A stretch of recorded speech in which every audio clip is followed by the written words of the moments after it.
Hi, I'm Sally Dige. My new single is called Soundtrack to Our Secrets, and I thought I would share some stories behind the video as well as the song. I've always fantasized about scoring for film, but I convinced myself that I could never do it because I was not smart enough, or I couldn't read sheet music. I didn't understand all the roles in an orchestra, so I just naturally thought, okay, well, that's not for me. And I was working on some music and just like not getting anywhere with it. I was really struggling, and then I just thought like, what if I try about writing some music for a film? And I told myself, okay, well, no one's gonna hear it and you've got nothing to lose. So I took a piece of the opening scene from Dige by Lars von Trier, and I just started to compose the music for it. Another insecurity of mine is to write a song just on piano, because same thing, I kind of convinced myself that, oh, I'm not like a proper musician, and I can't really play with both hands, and a song on piano is so serious. Someone like me could write serious music. So it was like a perfect chance for me just to tackle both challenges, both insecurities at the same time. And as I was like writing the song, I was starting to really like what I was composing. I started to step away from following the film and just create its own track. I decided to make a video for it. And so, because of course, it was inspired by the Medea film, there is elements of that in my own music video, but I wanted to do something more that I would bring into the video. So what's funny to me is that I originally wrote the song to follow a film, and here I was now writing a film to follow the song. So for shooting, my friend Sanna, she came from Sweden. Sanna and I work a lot together. We're just like such a great team. One of the scenes, of course, I wanted to be by the sea naturally because of the Medea film.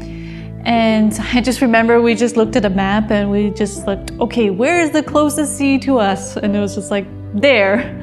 So we drove there. I can't even remember where it was. It was by the Polish border, and we shot there and then just drove home. So one of the things that I will often do with my videos is that I will plan a bunch of videos and I will shoot them all in a week. So it's typical that I'll shoot 3 music videos in a week.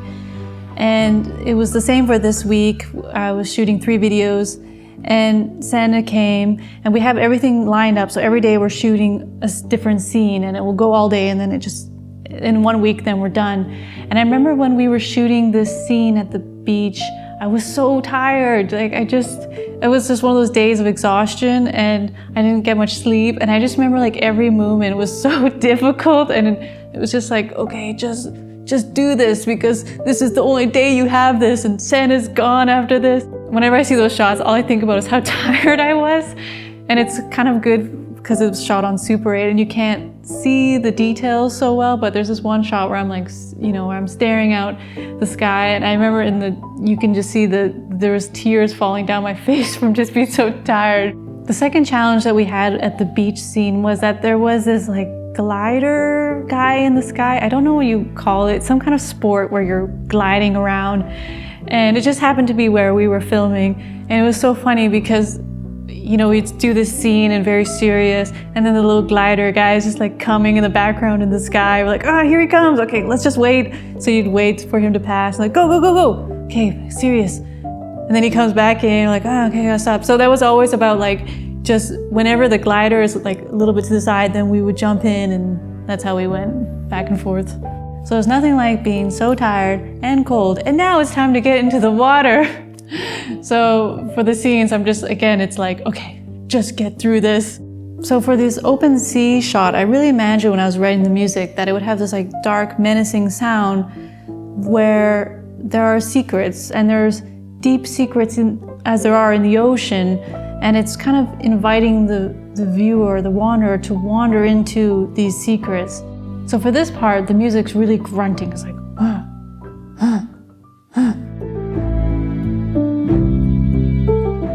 And I really like this shot because you see the feet sort of stomping to the rhythm of the song. So now we have Martha the angel. Martha was also in my music video, I'll Be the Sun for You. She was also an angel musician. And because Martha does play the violin in the song, she plays the live violin, it only made sense, of course, to have her in the video. And so she's another angel musician again in this video. And it was really sweet when we were filming because there was all these kids that were just standing around and just watching Martha in awe, because here's this angel playing violin in the lake. And then there was the parents who were just filming Martha performing. So it was kind of sweet watching this audience gather around her. So the zither in this song is just like this little sparkle surprise that comes at the end. And I wanted it to just sort of hang with the splashing of the waves.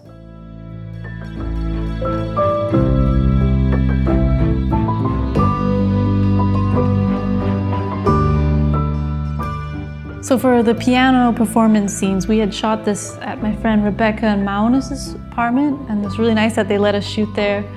And I remember coming up to this day, I had a big sign in my room and it said two things. Make sure to practice your dance every day for my music video, I Will Be the Sun for You, and make sure to practice your instruments every day, because knowing me, the girl who does her homework the day before the deadline at 2 a.m., I'm probably not even gonna bother to practice. That happened to be the case. I was always telling myself, okay, I'll do tomorrow, I'll do tomorrow, I'll do tomorrow. And then tomorrow was shooting the scene.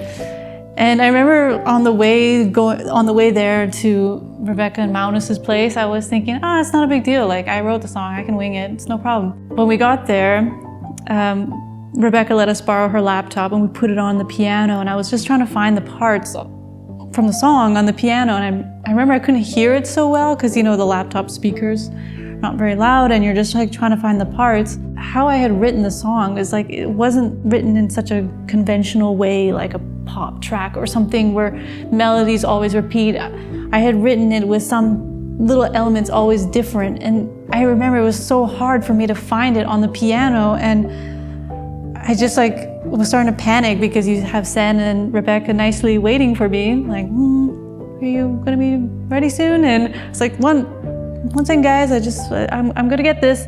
And I just remember thinking like, okay, I cannot get this, I don't know. I just like panicked, and then I said I can't do this. Like, I just couldn't remember, I couldn't find the parts, I didn't know what to do. Why am I gonna just get this, man? I haven't got to the intro yet. We were really lucky because Santa had one last day this week, on the very last day, free. So we decided that we were gonna shoot that scene then, and we instead took the day that we were there already to figure out all the shots. And then since that day, every day after our shoots, I would go home and like really try to relearn the parts, because I know like this is it, like I really have to now practice. We got in the end, but this is so typical me, like just leave it to the last moment. And this is an example of when it doesn't work out that way. When I see this shot of me playing on the piano, it always reminds me of like a scorpion crawling on the keys, because the way my pinky like crawls up just looks like a little scorpion tail, and I'm just like this little scorpion just crawling on the piano. I had this vision when I was, you know, thinking about this piano song. I was gonna have these beautiful hands looking so serious, but I mean really it's just me and a little scorpion hand in the end. I really like this shot so much. So when we had finished doing all the piano shooting, Santa's the one who's been doing all the filming. I remember saying to Santa, I was like, you know, shouldn't we get like maybe one shot of my face? Because it's all just been my fingers. And I remember saying to her, it's like, okay, why don't you sit down at piano and let me try something? Because this is often how we will work, because we both film, we're both camera people, we both, I say, have a good sense of framing. And oftentimes we will like show each other different ideas. So I remember when she sat down on the piano and she was miming, and I found this shot and I really liked it. And I said, Santa, like, can you do it exactly like this? What I really liked about this shot was I really liked how the window frame just perfectly framed my face, or Santa's face, who was sitting there. Because first of all, it reminded me of the old paintings, these portraits that were kind of like framed like this and always on a side. But I also really liked that the window brought in this light, and it just was like giving this angelic glow around the person sitting there at the piano. And the way that the leaves also bordered the shot, like for me, it was just so perfect. And that's why I really like this shot every time I see it. Because the song is stripped down compared to my previous songs, with it being an instrumental, piano and strings, I thought that the video should also be stripped down. It should reflect the song. And just like a very simple way for me to do that was just stripping away the color. I didn't want to have it like a strong black and white. I think just leaving a pinch of color just gives like the right mood. So after completing this song and the video, I've found 2 morals of the story. Number 1 is just never hold yourself back from trying some things. I had held myself back for years, telling myself that I could never write music to film because believing that I was not good enough, smart enough, whatever. I also told myself I could never play a song on a piano because I also thought I wasn't like a serious enough musician who could write just a piano track. And it wasn't until I just told myself I've really got nothing to lose, like why don't I just try it? And then I discovered that I could, and I really like the song and I'm really proud of it. So you just gotta try things.